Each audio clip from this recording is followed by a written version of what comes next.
नवग्रहपीडाहरस्तोत्रमु ग्रहाणामादिरादित्यो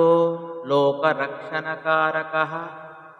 विषमस्थानसम्भूतां पीडां हरतु मे रविः रोहिणी सह सुधामूर्तिः सुधागात्रः सुदासनः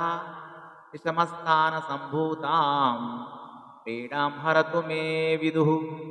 भूमपुत्रो महातेजा जगतां भयकृत्तदा वृष्टिकृद्वृष्टिहर्ता च पीडां हरतु मे कुजः उत्पातरूपो जगतां चन्द्रपुत्रो महाद्युतिः सूर्यप्रियकरो विद्वान् पीडा हरतु मे बुधः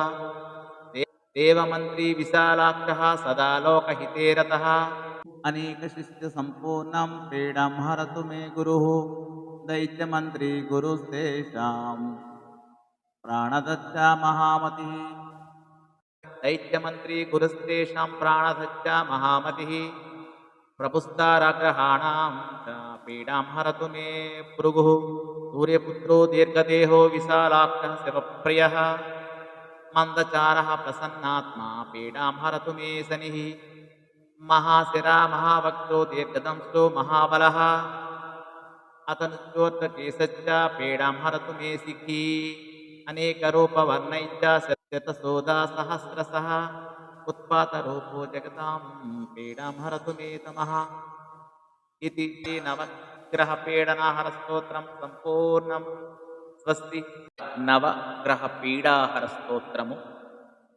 ग्रहाणामादिरादित्यो लोकरक्षणकारकः विषमस्थानसम्भूतां पीडां हरतु मे रविः रोहिणी सह सुधामूर्तिः सुधागात्रः सुदासनः विषमस्थानसम्भूतां पीडां हरतु मे विदुः भूमपुत्रो महातेजा जगतां भयकृत्तदा वृष्टिकृद्वृष्टिहर्ता च पीडां हरतु मे कुजः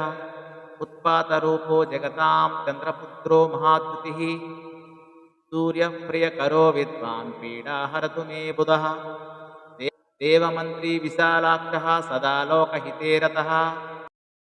अनेकशिष्यसम्पूर्णं पीडां हरतु मे गुरुः दैत्यमन्त्री गुरुस्तेषां प्राणदच्चा महामतिः दैत्यमन्त्री गुरुस्तेषां प्राणदच्चा महामतिः प्रपुस्ताराग्रहाणां च पीडां हरतु मे